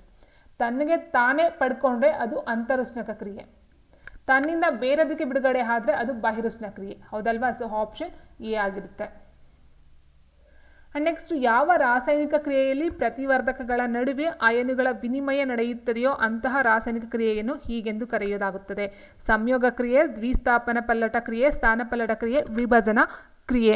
ಸೊ ಆನ್ಸರ್ ಬಂದು ಇಲ್ಲಿ ದ್ವಿಸ್ಥಾನಪಲ್ಲಟ ಕ್ರಿಯೆ. ಇಲ್ಲಿ ಕೊಟ್ಟಿರ್ತಕ್ಕಂಥದ್ದೇನು, ನಡುವೆ ಅಯನುಗಳ ವಿನಿಮಯ ನಡೆಯುತ್ತದೆ ಅಂತ ಕೊಟ್ಟಿದ್ದಾರೆ. ಸೊ ಇದೀಗ ನೀವು ಹೇಳಿ ತೋರಿಸ್ತೀನಿ ನೋಡಿ. ಈಗ ದ್ವಿಸ್ಥಾನ ಪಲ್ಲಟ ಕ್ರಿಯೆಯನ್ನು ನೋಡ್ತಾ ಹೋದಾಗ ಸ್ನೇಹಿತರೆ ಏನಾಯ್ತು, ಇಲ್ಲಿ ಎರಡು ತಮ್ಮ ಒಂದು ಸ್ಥಾನವನ್ನು ಹದ್ಲು ಬದಲು ಮಾಡಿಕೊಂಡು, ಹೌದಲ್ವಾ? ಸೋಡಿಯಂ ಸಲ್ಫೇಟ್ ಬದಲಾಗಿ ಏನಾಯಿತು, ಈ ಒಂದು ಸೋಡಿಯಂಗೆ ಏನಾಗುತ್ತೆ, Cl ಸೋಡಿಯಂ ಕ್ಲೋರೈಡ್ ಆಗುತ್ತೆ. ಆ್ಯಂಡ್ ಬೇರಿಯಂಗೆ ಬೇರಿಯಂ ಸಲ್ಫೇಟ್ ಅಂತಕ್ಕಂಥದ್ದು ಚೇಂಜ್ ಆಯಿತು. ಅಂದರೆ ಎರಡು ಸ್ಥಾನವನ್ನು ಪಲ್ಲಟ ಮಾಡಿಕೊಂಡು, ಹಾಗಾಗಿ ದ್ವಿಸ್ಥಾನ ಪಲ್ಲಟ ಅಂತ ಕರೆದ್ವಿ. ಇದಕ್ಕೆ ಕಾರಣವೇನಂತಂದರೆ ನೋಡಿ, ಇಲ್ಲಿ SO4 2- ಇದನ್ನು ನಾವು ಅಯಾನ್ ಅಂತ ಕರಿತೀವಿ. B2+ಗಳ ಕ್ರಿಯೆಯಿಂದ ಬಿಳಿಯ ಪ್ರಕ್ಷೇಪ BaSO4 ಉಂಟಾದ ಇನ್ನೊಂದು ಉತ್ಪನ್ನ ಸೋಡಿಯಂ ಕ್ಲೋರೈಡ್ ದ್ರಾವಣದಲ್ಲೇ ಉಳಿಯುತ್ತದೆ. ಈ ಕ್ರಿಯೆಗಳಲ್ಲಿ ಪ್ರತಿವರ್ಧಕಗಳ ನಡುವೆ ಅಯಾನುಗಳ ವಿನಿಮಯ ನಡೆಯುತ್ತದೆಯೋ ಅಂತಹ ಕ್ರಿಯೆಗಳನ್ನು ನಾವು ದ್ವಿಸ್ಥಾನ ಪಲ್ಲಟ ಕ್ರಿಯೆಗಳು ಎಂದು ಕರೆಯಲಾಗುತ್ತದೆ. ಅಯಾನು ಅಂತ ಹೇಳಿದಾಗ +2 -2 ಏನು ಬರುತ್ತೋ, ಸೊ ಇದನ್ನು ನಾವು ಅಯಾನು ವಿನಿಮಯ ಅಂತ ಹೇಳ್ತಾ ಹೋಗ್ತೀವಿ. ಓಕೆ, ಹಾಗಾಗಿ ಇಲ್ಲಿ ಆನ್ಸರು ದ್ವಿಸ್ಥಾನಪಲ್ಲಟ ಕ್ರಿಯೆಗಳು, ಡಬಲ್ ಡಿಸ್ಪ್ಲೇಸ್ಮೆಂಟ್ ರಿಯಾಕ್ಷನ್ ಅಂತ ಹೇಳ್ತೀವಿ. ಆಪ್ಷನ್ 2. ಆ್ಯಂಡ್ ನೆಕ್ಸ್ಟು, ಯಾವುದೇ ರಾಸಾಯನಿಕ ಕ್ರಿಯೆಯಲ್ಲಿ ತಳಭಾಗದಲ್ಲಿ ಸಂಗ್ರಹವಾಗುವ ಜಲ ವಿಲೀನಗೊಳ್ಳದ ಬಿಳಿಯ ವಸ್ತುವನ್ನು ಹೀಗೆಂದು ಕರೆಯಲಾಗುತ್ತದೆ. ಕ್ರಿಯಾವರ್ಧಕ, ಉತ್ಕರ್ಷಕ, ಪ್ರಕ್ಷೇಪ, ಮೇಲಿನ ಎಲ್ಲವೂ.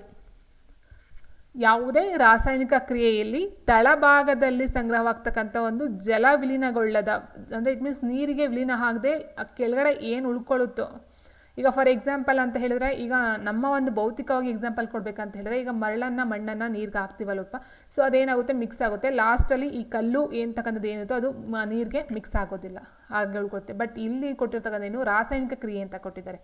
ಸೊ ಅದಕ್ಕೆ ಒಂದು ಎಕ್ಸಾಂಪಲ್ ನೆಕ್ಸ್ಟ್ ಕೊಡ್ತೀನಿ. ಸೊ ಆನ್ಸರ್ ಬಂದು ಆಪ್ಷನ್ ಸಿ, ಪ್ರಕ್ಷೇಪ.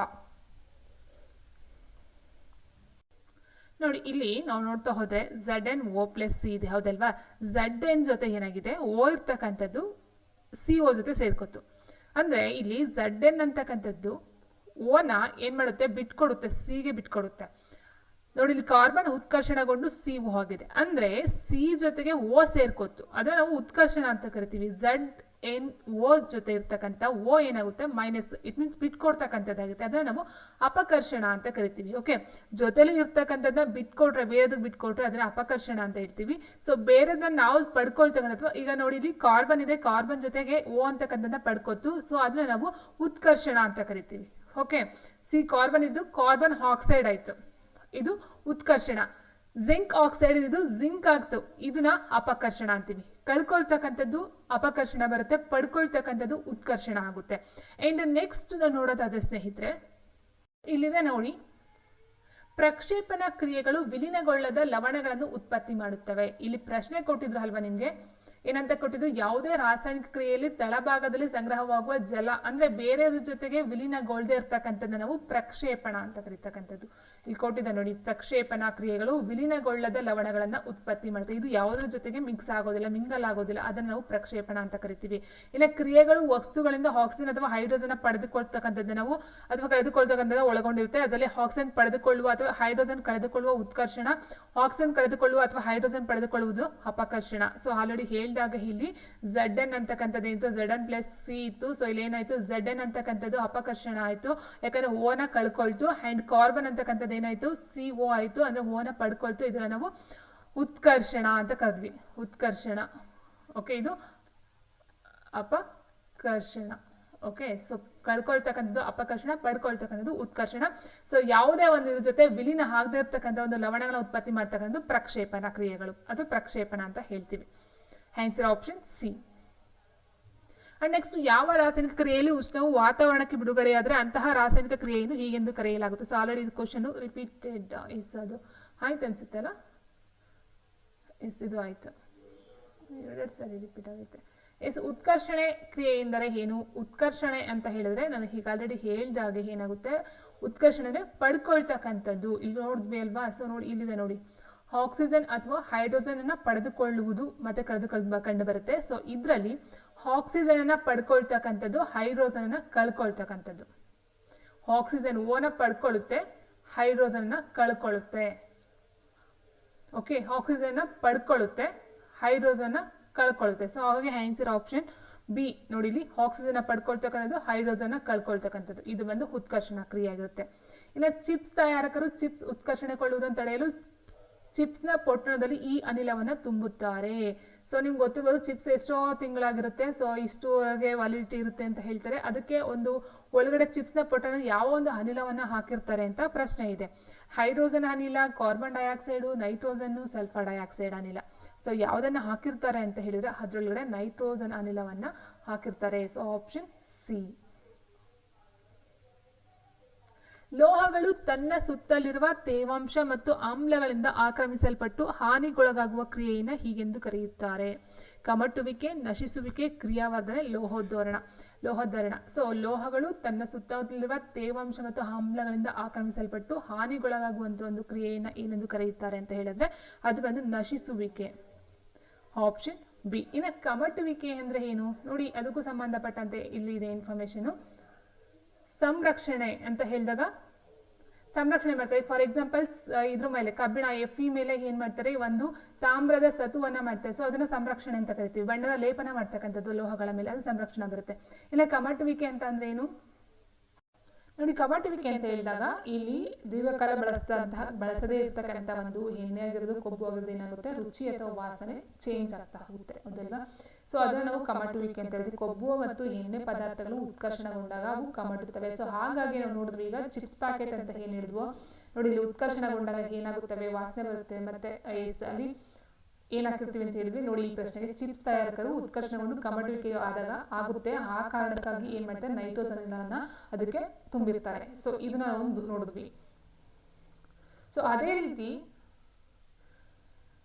ಅವು ಕಮಟುತ್ತವೆ ಮತ್ತು ಅವುಗಳ ವಾಸನೆ ರುಚಿ ಬದಲಾಗುತ್ತೆ. ಸಾಮಾನ್ಯವಾಗಿ ಕೊಬ್ಬು ಅಥವಾ ಎಣ್ಣೆಯನ್ನು ಹೊಂದಿರುವ ಆಹಾರ ಪದಾರ್ಥಗಳಿಗೆ ಉತ್ಕರ್ಷಣವನ್ನು ತಡೆಗಟ್ಟುವ ವಸ್ತುಗಳನ್ನು ನಾವು ಸೇರಿಸಲಾಗುತ್ತದೆ. ಸೊ ಆಹಾರ ಪದಾರ್ಥಗಳನ್ನು ಗಾಳಿ ಪ್ರವೇಶದ ಸಂಗ್ರಹಗಳಲ್ಲಿ ಶೇಖರಿಸುವುದು ಉತ್ಕರ್ಷಣವನ್ನು ನಿಧಾನಗೊಳಿಸಲು ಸಹಾಯವನ್ನು ಮಾಡುತ್ತೆ. Very important. And next, chips ತಯಾರಕರು ಚಿಪ್ಸ್ ಉತ್ಕರ್ಷಣಗೊಳ್ಳುವುದನ್ನು ತಡೆಗಟ್ಟಲು ಚಿಪ್ಸ್ನ ಪೊಟ್ಟಣದಲ್ಲಿ ನೈಟ್ರೋಜನ್ ಅನಿಲವನ್ನು ಹಾಯಿಸಿರುತ್ತಾರೆ. ಓಕೆ, ಸೊ ಇದನ್ನ ಕಮಟುವಿಕೆ ಅಂತ ಕರಿತಾ ಹೋಗ್ತೀವಿ. ಕಮಟುವಿಕೆ ಅಂತಂದ್ರೆ ಏನ್ ಎಣ್ಣೆ ಪದಾರ್ಥಗಳಿರ್ತಾವೋ, ಸೊ ಅದು ತುಂಬಾ ದಿನಗಳ ಬಿಟ್ರೆ ಅದೊಂಥರ ವಾಸನೆ ಚುಂಚುಂಗ್ ಅಂತ ಹೇಳ್ತೀವಿ ಸೊ ನಮ್ಮ ಒಂದು ಭಾಷೆಯಲ್ಲಿ. ಸೊ ಅದನ್ನ ನಾವು ಕಮಟುವಿಕೆ ಅಂತ ಹೇಳ್ತೀವಿ. ಸೊ ಆನ್ಸರ್ ಆಪ್ಷನ್ ಬಿ ಆಗಿರುತ್ತೆ. ಇದು ಯಾವ ಪ್ರಕಾರ ರಾಸಾಯನಿಕ ಕ್ರಿಯೆ ಆಗಿದೆ? 2H2O + O2 gives us 2H2O. ಇಲ್ಲಿ 2 ಅಂತಕ್ಕಂಥ ಒಂದು ಪ್ರತಿಕಾರ, ಇದು 2 ಆಯ್ತು. ಸೊ ಇವೆರಡನ್ನ ಸೇರಿಸಿದಾಗ ಸಂಯೋಗ ಆಯ್ತು, 2H2O ಒಂದು ಉತ್ಪನ್ನ ಉಂಟಾಯ್ತು. ಸೊ ಇಲ್ಲಿ ಏನಾಗುತ್ತೆ, ಇಲ್ಲಿ 2 ಸೇರಿ ಒಂದಾಗ್ತಕ್ಕಂಥದ್ದು ಇದು ಸಂಯೋಗ ಕ್ರಿಯೆ ಬರುತ್ತೆ. ಈ ರಾಸಾಯನಿಕ ಕ್ರಿಯೆಯನ್ನು ಸಮದೂಗಿಸಿ Mg + O2 gives us MgO ಅಂತ ಕೊಟ್ಟಿದ್ದಾರೆ. ಸಮದೂಗಿಸಿ ಇದು ಸುಮ್ಮನೆ ಒಂದು ಇದಾಗಿ ಕೊಟ್ಟಿದ್ದಾರೆ, ಬಟ್ ಇಲ್ಲಿ ಯಾವ ಒಂದು ಇದು ಬರ್ಬೇಕಂತಕ್ಕಂದ್ರೆ, ಈಗ Mg + O2 gives us MgO2 ಬರ್ಬೇಕಾ, ಅಥವಾ 2Mg + 2O2 2MgO, ಇಲ್ಲ ಆಲ್ಮೋಸ್ಟ್ ನೋಡ್ತಾ ಹೋದಾಗೆ ಬರ್ತಕ್ಕಂಥ ಒಂದು ಇದು ಅಂತ ಹೇಳಿದ್ರೆ ಸ್ನೇಹಿತರೆ, 2Mg + O2 gives us 2MgO ಅಂತಕ್ಕಂಥದ್ದಾಗಿರುತ್ತೆ. ನೋಡಿ, ಇದನ್ನ ತಗೊಳ್ತಾ ಹೋದಾಗ Mg 2 ಬರುತ್ತೆ, O ಅಂತಕ್ಕಂಥದ್ದು 4 ಬಂತು. ಸೊ ಬಟ್ ಇದ್ರಲ್ಲಿ ಏನಾಗುತ್ತೆ, Mg 2 ಇದೆ, ಬಟ್ O ಅಂತಕ್ಕಂಥದ್ದು ಸಹ 2 ಇದೆ, ಬಟ್ ಇದು ಬ್ಯಾಲೆನ್ಸ್ ಆಗೋದಿಲ್ಲ. ಇನ್ನು ನೆಕ್ಸ್ಟ್ ಇನ್ನು 3MgO2 ಅಂತ ನೋಡಿದ್ರೆ Mg ಬಂದು 3 ಇದೆ, O2 ಬಂದು 2 ಇದೆ, ಇಲ್ಲಿ Mg 3 ಇದೆ, O ಬಂದು 1 ಇದೆ. ಸೊ ಇದು ಸಹ ಇಂಬ್ಯಾಲೆನ್ಸ್ಡ್. ಇನ್ನು Mg ಇಲ್ಲಿ 2 ಇದೆ, ಹೌದಲ್ವಾ. ಸೊ 2 ಇದೆ, O ಅಂತಕ್ಕಂಥದ್ದು ಇದಕ್ಕೆ ಸೇರ್ಕೊಳ್ಳುತ್ತೆ, 2MgO ಅಂತ ಹೇಳಿದಾಗ ಈ 2 ಇದಕ್ಕೆ ಎರಡಕ್ಕೂ ಸಹ ಅಪ್ಲೈ ಆಗುತ್ತೆ. ಇಲ್ಲಿ 2 O ಇದೆ ಅಂಡ್ 2 Mg ಇದೆ. ಸೊ ಆಪ್ಷನ್ ಬಿ ಆಗಿರುತ್ತೆ. ನೆಕ್ಸ್ಟ್, ರಾಸಾಯನಿಕ ಕ್ರಿಯೆಗೆ ಸಂಬಂಧಿಸಿದಂತೆ ಈ ಕೆಳಗಿನ ಯಾವ ಹೇಳಿಕೆ ಸರಿಯಾಗಿದೆ? ರಾಸಾಯನಿಕ ಕ್ರಿಯೆಯಲ್ಲಿ ರಾಶಿಯನ್ನು ಸೃಷ್ಟಿಸುವುದಾಗಲಿ ಅಥವಾ ಲಯಗೊಳಿಸುವುದಾಗಲಿ ಸಾಧ್ಯವಿಲ್ಲ. ರಾಶಿಯನ್ನು ಸೃಷ್ಟಿಸಬಹುದು ಹಾಗೂ ಲಯಗೊಳಿಸಬಹುದು. ರಾಸಾಯನಿಕ ಕ್ರಿಯೆಯಲ್ಲಿ ಪ್ರತಿವರ್ಧಕಗಳು ಉತ್ಪನ್ನಗಳಿಗೆ ಸಮವಾಗಿರುವುದಿಲ್ಲ ಅಂತ ಕೊಟ್ಟಿದ್ದಾರೆ, ಬಟ್ ಇದು ತಪ್ಪು. ಪ್ರತಿವರ್ಧಕಗಳು ಉತ್ಪನ್ನಗಳಿಗೆ ಯಾವಾಗಲೂ ಸಹ ಸಮವಾಗಿರ್ತವೆ. ರಾಸಾಯನಿಕ ಕ್ರಿಯೆಯಲ್ಲಿ ರಾಶಿಯನ್ನು ಪರಿಗಣಿಸುವ ಅಗತ್ಯತೆ ಇರುವುದಿಲ್ಲ ಅಂತ ಕೊಟ್ಟಿದ್ದಾರೆ. ಸೊ ಇದಕ್ಕೆ ಸರಿಯಾದಂಥ ಒಂದು ಹೇಳಿಕೆ ಅಂತ ಹೇಳಿ ಸ್ನೇಹಿತರೆ, ರಾಸಾಯನಿಕ ಕ್ರಿಯೆಯಲ್ಲಿ ರಾಶಿಯನ್ನು ಸೃಷ್ಟಿಸುವುದಾಗಲಿ ಅಥವಾ ಲಯಗೊಳಿಸುವುದಾಗಲಿ ಸಾಧ್ಯ ಇಲ್ಲ ಅಂತಕ್ಕಂಥದ್ದು. ನಾವು ಸೃಷ್ಟಿ ಮಾಡೋದಕ್ಕೂ ಸಾಧ್ಯ ಇಲ್ಲ ಅಥವಾ ಅದನ್ನ ನಾಶ ಮಾಡೋದಕ್ಕೂ ಸಹ ಸಾಧ್ಯ ಇಲ್ಲ ಅಂತಕ್ಕಂಥದ್ದು ಸರಿಯಾದಂಥ ಒಂದು ಹೇಳಿಕೆ ಆಗಿರುತ್ತೆ. ಹಾಗಾಗಿ ಇಲ್ಲಿ ನಾವು ಆಪ್ಷನ್ ಏನು ಚೂಸ್ ಮಾಡಬೇಕಾಗುತ್ತೆ ಸ್ನೇಹಿತರೆ. ಇದು ಬಂದು ರಾಸಾಯನಿಕ ಇದಕ್ಕೆ ಸಂಬಂಧಪಟ್ಟಂತೆ ಸಮೀಕರಣಗಳಿಗೆ ಸಂಬಂಧಪಟ್ಟಂತ ಒಂದು ವಿಡಿಯೋ ಆಗಿರುತ್ತೆ. 10th standard first chapter chemistry ಆಗಿರುತ್ತೆ. ಸೊ ಇಲ್ಲಿಗೆ ಈ ಒಂದು ವಿಡಿಯೋ ಎಂಡ್ ಆಗ್ತಕ್ಕಂಥದ್ದು. ಸೊ ಈ ವಿಡಿಯೋ ಯಾರಿಗೆಲ್ಲ ಯೂಸ್ಫುಲ್ ಅಂತ ಅನ್ಸುತ್ತೋ, ಸೊ ವಿಡಿಯೋ ಇಷ್ಟ ಆಯ್ತು ಅಂತ ಅನ್ಸುತ್ತೋ ಅವ್ರು ಒಂದು ಲೈಕನ್ನು ಮಾಡಿ ಅಂತ ಹೇಳ್ತಾ, ಏನಾದರೂ ಇದು ನೀವು ಕಮೆಂಟಲ್ಲಿ ತಿಳಿಸ್ಬೋದಾಗುತ್ತೆ ಸ್ನೇಹಿತರೆ. ಸೊ ಈ ಒಂದು ವಿಡಿಯೋ ನಿಮಗೆ ಯೂಸ್ಫುಲ್ ಅಂತ ಅಂದ್ಕೊಳ್ತೀನಿ.